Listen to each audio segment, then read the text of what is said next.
Oi gente, eu sou a Ione do Minha Vida Literária. O último vídeo de 2021 não podia ser outro, não é mesmo? Vem conferir as minhas melhores leituras do ano. Em 2021 eu li 105 livros e eu selecionei dessas 105 leituras 19 títulos que eu não consegui deixar de fora. Já desapeguei dessa coisa de escolher só 10 livros, não, vou falar de todos aqueles que me der vontade, que eu senti assim, que me tocaram, que foram as leituras mais marcantes do ano. Não vou falar aqui em ordem de preferência, até porque eu não sei se eu sei fazer essa ordem. Vou mostrar os livros de acordo com a ordem de leituras que eu fiz. Um dos primeiríssimos livros que eu li no ano, Na Corda Bamba, da Kylie Reid, me rendeu uma leitura que eu fiz em apenas um dia, porque eu simplesmente não consegui parar de ler. Ele traz como protagonista uma babá negra que cuida de uma criança branca e ela é acusada num supermercado de ter sequestrado a criança. É um livro que vai discutir a questão do privilégio branco, ele tem personagens e situações extremamente bem construídas e foi um livro viciante, dando vários tapas na cara, trazendo reflexões e temas muito relevantes, tudo isso por meio de uma leitura que foi também muito envolvente. Quem também entra nessa lista é A Estrada para São Paulo, da Mariana Chazanas, que foi também um dos livros mais fortes que eu li esse ano, um dos livros mais dolorosos. Ele é um romance histórico que se passa no Brasil durante o período de escravidão no século XIX. Ele retrata a vida de dois irmãos que foram trazidos da África para serem escravizados e foram separados ainda crianças. A gente acompanha o crescimento desses dois irmãos enquanto escravizados e a luta dos dois também para se reencontrarem. A Mariana tem uma escrita muito sensível, uma escrita muito bonita, e o que mais me encantou nesse livro foram as relações que ela desenvolveu, como ela demonstra a mescla de sentimentos que existem nas relações entre as personagens nesse livro. Além, é claro, de retratar um período brutal que tem impacto até os nossos dias atuais, e que por isso também é uma leitura extremamente relevante nesse sentido. Tem mais um livro de tema semelhante que também vai falar de racismo, no caso também vai questionar o privilégio branco, é 1 Milhão de Pequenas Coisas, da Jodi Picoult. Aqui a perspectiva do privilégio branco é escrita por uma pessoa branca. Esse é um dos livros com uma das situações mais conflitantes que eu li ao longo do ano. Ele traz a perspectiva de 3 personagens diferentes. Uma delas é uma enfermeira negra que ela é acusada por pais supremacistas brancos que proíbem o filho recém-nascido deles de serem atendidos por essa enfermeira. E quando existe uma complicação e a criança acaba morrendo, essa enfermeira é acusada de assassinato. Então a narrativa se dá pela perspectiva dela, pela perspectiva do pai supremacista branco e da advogada branca que é nomeada para cuidar do caso da enfermeira. Eu amo a escrita da Jodi Picoult, eu amo como ela trabalha os personagens, como ela desenvolve com sensibilidade as situações. Foi também um livro que eu não conseguia parar de ler. Indo aí para uma leitura mais leve, um livro que me ganhou assim na primeira página foi o Você Me Ganhou no Olá, da Alexis Daria. Falei dele também várias vezes ao longo do ano, porque foi uma leitura que eu fiquei encantada. Ele é uma comédia romântica que vai trazer como protagonistas 2 atores latinos que são contratados para gravar uma série de um streaming. Então a gente vê esse romance entre os dois se desenvolvendo aí nos bastidores de gravação. Eu amei os conflitos dos personagens. Os dois, aliás, né, tem esse lado familiar muito forte, essa é uma presença muito grande na história. Eu amei as referências. Tudo isso por meio de uma escrita que foi deliciosa. Foi também um livro que eu devorei e que o romance foi tão gostoso de acompanhar que, enfim, terminei o livro apaixonada. Voltando aí pra mais um livro que discute também a questão do racismo, que faz isso com maestria, mas também desenvolve muito bem os conflitos da protagonista, que é uma personagem adolescente que tá nessa fase aí de transição pra vida adulta, na hora da virada, da Ing Thomas, que eu fiquei extremamente feliz também depois de ver que foi anunciada a adaptação pra ele. Eu quero demais assistir. Amo também o fato desse livro ter uma presença musical muito forte, o hip hop é homenageado ao extremo aqui. E eu amei a crítica social que existe aqui. Como a autora aborda vidas na periferia, onde estão de fato os problemas da nossa sociedade. E como eu mencionei, sem deixar de lado as questões próprias do momento de vida da protagonista. Minha recomendação agora vão ser 3 em 1. Foram 3 novelas que eu li em momentos diferentes do ano, mas já vou falar das 3 de uma vez. Que é a trilogia Sétimo Andar, da Paula Vivian, composta pelos títulos Mas Será, Passadas ao Vento e Talvez Seja Para Sempre. Os 3 3 e-books foram publicados de maneira independente, estão disponíveis no Kindle Unlimited. Eles têm cerca de 80 a 70 páginas cada um, são leituras que você pode fazer muito rápido, e eles trazem como protagonistas 3 amigas que são amigas desde a época da escola. Hoje elas já têm todas aí perto dos seus 30 anos, e as 3 moram no mesmo andar de um prédio. Elas são extremamente unidas, cada uma das novelas vai contar a história delas.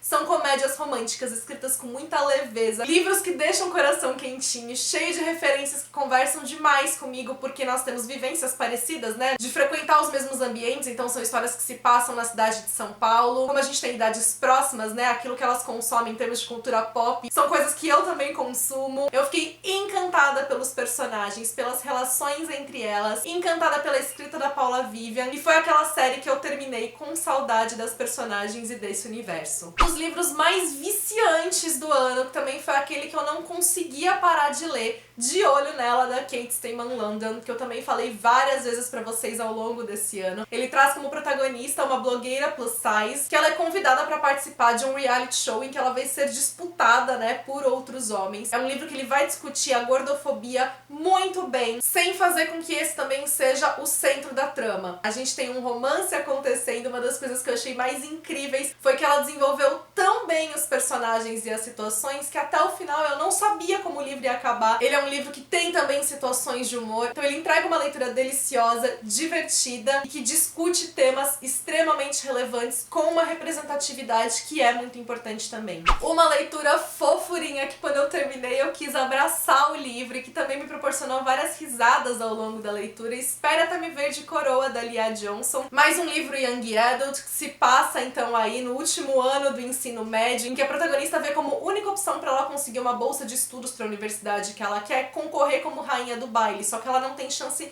nenhuma de ganhar. Ela é aquela pessoa que não é nada popular, ela é muito excluída no colégio, ela é fora dos padrões do colégio, porque ela é negra, ela é LGBT, ela sofre de ansiedade, que foi uma coisa que eu gostei muito de ver como a autora trabalhou na história. Como eu falei, ele é um livro muito divertido, eu amei o humor da autora, eu amei essa representatividade, essa força que ele traz. É daqueles livros que quando a gente termina a gente tá emocionado por tudo que a protagonista passa, conquista, pela força que o livro passa, e tudo isso por meio de uma leitura, de novo, que é deliciosa. Daqueles livros que me fez assim, ó, ler com lencinhos e derrubar lágrimas sentidas, e que eu amei como a história foi trabalhada, foi o Quando Te Vejo, da Holly Miller. Ele é um romance que tem um toque de fantasia, porque a gente tá falando de um protagonista que ele tem visões do futuro, ele sonha com coisas que vão acontecer, e isso impacta demais a vida dele, especialmente a vida amorosa, porque ele só sonha com pessoas que ele ama. Eu amei a sensibilidade com que a história do casal foi desenvolvida, como os personagens foram construídos e principalmente como esse livro, apesar do toque de fantasia, ele tem uma cara de vida real. Ele demonstra o quanto os relacionamentos não são apenas formados por sentimentos, o quanto as relações dependem de outros fatores, o quanto cada pessoa afeta a nossa vida em momentos diferentes, impactos que a gente vai levar às vezes pro resto da vida, independentemente da gente estar perto da pessoa ou não, e principalmente o quanto é possível também a gente amar mais de uma pessoa ao longo da nossa vida, o quanto o amor pode coexistir de diferentes maneiras. Fala de relacionamentos com um olhar que pode ser sim mais triste, mas também é muito bonito e é muito verdadeiro, e que,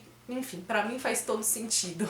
Um livro que foge aí um pouco da minha zona de conforto em termos de gênero literário, porque é uma ficção científica, é o Flores para Algernon, do Daniel Keyes. O livro é um clássico estadunidense e ele traz como protagonista um homem com deficiência mental e que passa por um experimento, por uma cirurgia que promete elevar o QI dele. Eu amei as discussões que o livro traz, a visão de capacitismo que existe aqui, e principalmente como ele discute limites éticos, morais entre ciência, entre humanidade, o que também tem muito a ver com o capacitismo que tá aqui. O quanto pessoas com deficiência são vistas como menos humanas, como menos gente. Uma das coisas mais incríveis do livro também é a própria narrativa, é a gente ver essa narrativa se modificando conforme a gente vê as alterações no QI do personagem. É um livro com passagens também muito fortes, muito sensível, e que proporcionou também uma leitura incrível. Talvez a minha leitura mais desafiadora do ano seja porque o livro é um calhamaço, seja porque ele é um clássico, assim, com muita coisa que exige aquela leitura mais atenta, mas também foi uma experiência incrível. Anna Karenina, do Tolstói. Ele é um livro que traz uma gama muito grande de personagens, que ele fala principalmente a respeito das relações familiares, trazendo um panorama social da Rússia naquele período, e trazendo uma perspectiva interior aí dos personagens, construindo essas subjetividades, essas individualidades deles de uma forma assim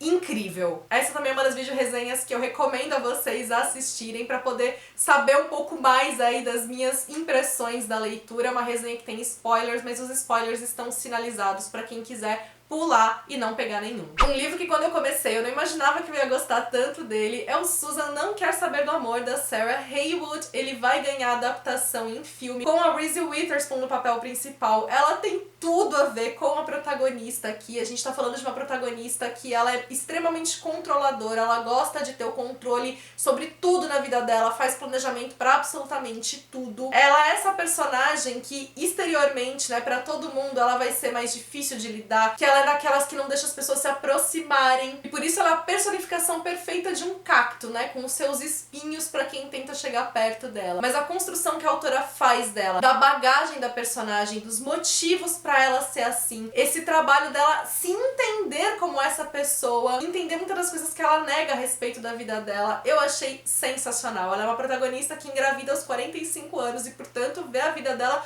fugir completamente do controle, e isso tudo enfrentando o luto pela morte da mãe e a perspectiva de estar sendo prejudicada no testamento que a mãe dela deixou em detrimento do irmão. Eu me apeguei demais à protagonista, eu senti uma empatia gigantesca por ela e eu amei a leitura como um todo. Então foi aquele livro que quando eu terminei, assim, eu só queria dar um abraço na personagem e um abraço no livro também. Um livro que eu não fazia a menor ideia que ele ia me conquistar como conquistou foi o 10 Dates Surpresas da Ashley Elston. Ele é um livro também jovem adulto de uma protagonista que acabou de levar um pé na bunda do namorado, vai passar o Natal com a família dela, que é aquela família enorme que todo mundo adora palpitar na vida dela, e aí a família dela resolve, pra dar uma animada nela, fazer com que nos 10 dias que ela esteja lá, ela tenha por dia um encontro surpresa. Cada membro da família vai decidir com quem ela vai sair, pra onde eles vão, e ela acaba embarcando aí na brincadeira. O livro é muito divertido, ele é muito gostoso de ler. Foi um livro que eu li também assim em um só dia. Eu amei essa sensação familiar que ele tem, até porque eu li esse livro, né, depois de ter lido alguns livros que retratavam situações familiares, mas de uma forma um pouco mais pesada. Então foi muito bom ver esse lado mais leve, mais divertido de uma família. Eu recomendo demais em qualquer época do ano, principalmente na época do Natal, e também pra quem tá querendo uma boa opção pra sair de uma ressaca literária. Um dos livros, assim, que eu mais fiquei com aquela sensação de, meu Deus, que leitura incrível que eu fiz, foi o 9 Vidas de Rose Napolitano, da Dona Freitas. Aqui a gente tem a história de um casal que eles decidiram não ter filhos, mas de repente o homem muda de ideia, ele quer ser pai, e numa manhã os dois discutem sobre isso. E aí a autora, ela retrata essa situação da discussão deles em 9 perspectivas diferentes, 9 possíveis caminhos para essa discussão e as consequências disso, como isso impacta a vida dos dois em 9 alternativas diferentes. Eu amei os temas debatidos aqui, eu amei a construção da personagem, porque em cada uma das 9 vidas faz sentido a forma de como a autora desenvolve as emoções que são retratadas. Achei isso de uma sensibilidade enorme. Eu amei como a autora também brinca com a ideia de que certas coisas talvez sejam destinadas a acontecer, como ela consegue construir isso no livro, mesmo retratando 9 desenrolares diferentes. Um livro também que, apesar de ter sido um calhamaço, eu devorei, porque eu não conseguia parar de ler. Amei os personagens, amei os temas desenvolvidos. Proibida para Mim, da Tayana Alves. Ele é uma comédia romântica, ele tem cenas hot, mas ele também é muito sensível para desenvolver os conflitos dos personagens. Esse é um casal que tem 17 anos de diferença de um pro outro. Pra completar, o cara ainda é pai da melhor amiga da protagonista. E quando eles ficam juntos, eles não sabem que existe essa conexão aí entre eles. A Tayana desenvolveu muito bem os personagens pra poder desenvolver o conflito que ela colocou ali na história, tudo isso entregando um romance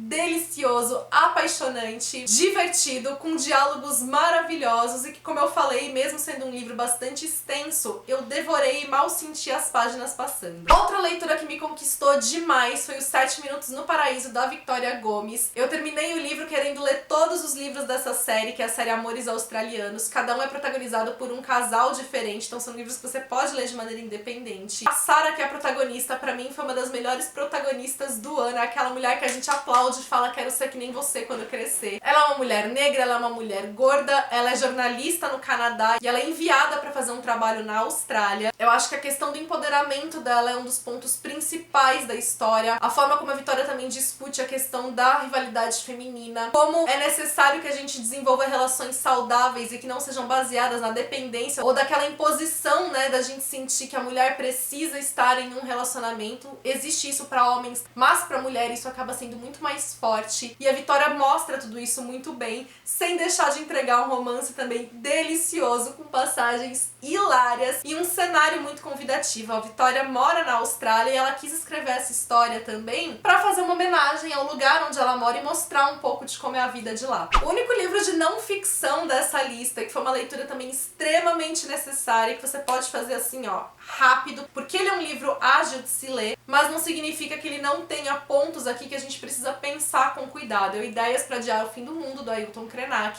Ele é um compilado de palestras que o Ailton Krenak deu, que foram apresentadas então aqui nesse livro, e que ele vai discutir a questão da humanidade, se realmente existe essa humanidade que a una, que é uma só humanidade, o que é considerado civilizado, o que é considerado selvagem, o quanto nessa nossa sociedade que valoriza o fazer, o produzir, o consumir, faz com que a gente perca as nossas próprias individualidades, subjetividades, o quanto isso faz com que a gente perca em termos de vida, e discute muito bem as questões ambientais, o quanto elas estão ligadas às causas indígenas e o quanto a gente ignorar esses povos significa também ameaçar o lugar, a terra onde a gente vive, e o quanto isso é um risco para todo mundo. As falas do Ailton Krenak são maravilhosas, recomendo demais as obras dele. E agora em dezembro dei um gás também com algumas leituras aqui e 2 livros entraram nessa lista de melhores do ano e eu já imaginava que eles entrariam. Um deles, Kindred, da Octavia Butler. Ele é também uma ficção científica, mas que foca muito mais na questão histórica, do romance histórico. O que a gente tem de ficção científica são viagens no tempo que acontecem e que transportam uma mulher negra que vive no final dos anos 1970 para o sul dos Estados Unidos no início do século XIX, antes do período da Guerra Civil, e que, portanto, quando ainda existia a escravidão, em um lugar extremamente perigoso para uma mulher negra como ela se estar. Em muitos aspectos ele me lembrou Estrada para São Paulo, pela forma de como desenvolve também as relações entre as personagens, como existe essa mescla de sentimentos, retrata o período de escravidão muito bem. Aqui a escrita ela é mais direta. É um livro também com passagens dolorosas, com uma violência muito expressa, porque não tem como a gente tirar essa violência do período em que ela está inserida. Apesar de toda essa tensão que existe no livro, dessas passagens que são difíceis, é um livro que eu não conseguia desgrudar, que eu realmente devorei a leitura e que eu fiquei encantada pelo trabalho da Octavia Butler. E aí o último livro que eu vou mencionar, que se transformou num dos favoritos da vida com certeza, Caderno de um Ausente, do João Anzanello Carrascosa.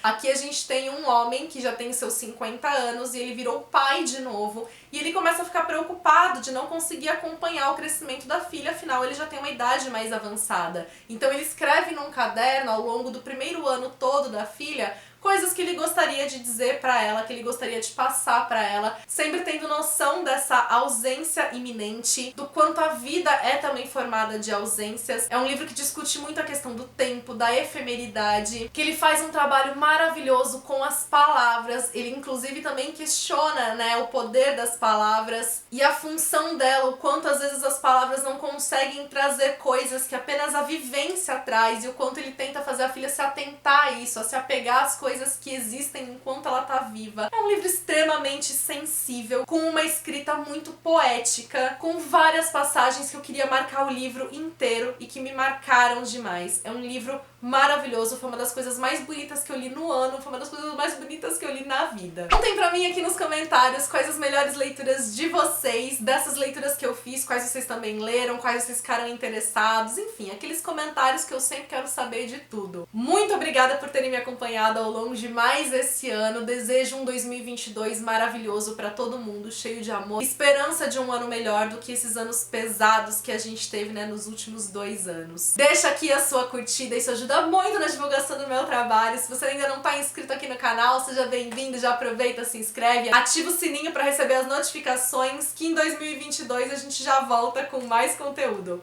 Beijos pra todo mundo, até o próximo vídeo.